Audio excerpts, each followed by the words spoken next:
കഴിഞ്ഞ ദിവസം നമ്മളൊരു 5 കോഴിക്കുഞ്ഞിനെ പുതിയതായിട്ട് വീട്ടിലേക്ക് വാങ്ങി. അപ്പോൾ അതിലൊരെണ്ണത്തിൻ്റെ കാല് നമ്മുടെ കോഴിക്കോടിൻ്റെ പലകയുടെ ഇടയ്ക്ക് പോയിട്ട് ചെറുതായിട്ടൊന്ന് ഒടിഞ്ഞതാണോ എന്നറിയില്ല കേട്ടോ. എന്തായാലും ആൾക്ക് ഒറ്റ കാലിൽ നടക്കാനും നിൽക്കാനും ഒക്കെ കഴിയുന്നുള്ളൂ. അപ്പോൾ അതിന് ഇന്നൊരു ശുശ്രൂഷ കൊടുക്കാൻ വേണ്ടി പോവാണ് കേട്ടോ. ഇങ്ങനെയാണോ ചെയ്യേണ്ടത് എന്നൊന്നും അറിയില്ല.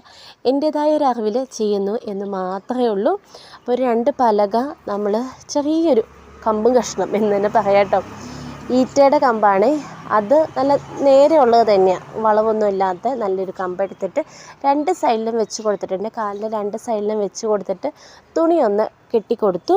ഇനി നമ്മൾ ഇതൊന്ന് ടൈറ്റ് ചെയ്ത് കെട്ടാൻ വേണ്ടി പോകാൻ കേട്ടോ. ഒരുപാട് ടൈറ്റ് ചെയ്തില്ല, തുണിയും കമ്പും ഒന്ന് അഴിഞ്ഞു പോവാതിരിക്കാൻ വേണ്ടിയിട്ട്. അപ്പോൾ നമ്മളൊരു ചാക്കുനൂല് വെച്ചിട്ടാണ് ഒന്ന് ടൈറ്റ് ചെയ്ത് കെട്ടിക്കൊടുക്കുന്നത്.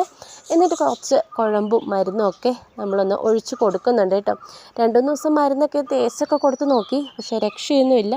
എല്ലാ കോഴിക്കുഞ്ഞുങ്ങളും ഇങ്ങനെ പറമ്പിക്കൂടെ നടക്കുമ്പോൾ ഇതിനങ്ങനെ ഒപ്പമെത്തി പോകാനൊന്നും പറ്റുന്നില്ല. ഇതിങ്ങനെ കിടപ്പാണ് കേട്ടോ. കോഴിക്കോട്ടിൽ ഇങ്ങനെ ചെരിഞ്ഞ് കിടക്കുകയുള്ളൂ. നമ്മളതൊക്കെ ചെയ്ത് കൊടുത്തപ്പോൾ കോഴിക്കുഞ്ഞ് ഒരു കുഴപ്പമില്ലായിരുന്നു കേട്ടോ. ആളതുമായിട്ട് നല്ല സഹകരണമായിട്ട് തന്നെ അവിടെ നമുക്ക് കിടക്കുമായിരുന്നു ചെയ്തത്. അപ്പം നമ്മളറിയാവുന്ന പോലെ നമ്മളൊന്ന് ചെയ്ത് കൊടുത്തിട്ടുണ്ട്. അപ്പോൾ എന്താണ് റിസൾട്ട് എന്ന് നമുക്കറിയണം. അപ്പോൾ ബാക്കി കോഴിക്കുഞ്ഞിനെ പോലെ ഇതും 2 കാലും കൊണ്ട് ചികഞ്ഞൊക്കെ നടക്കാനുള്ളതല്ലേ. അപ്പോൾ നമുക്ക് വരും റിസൾട്ടിൽ കാണാം.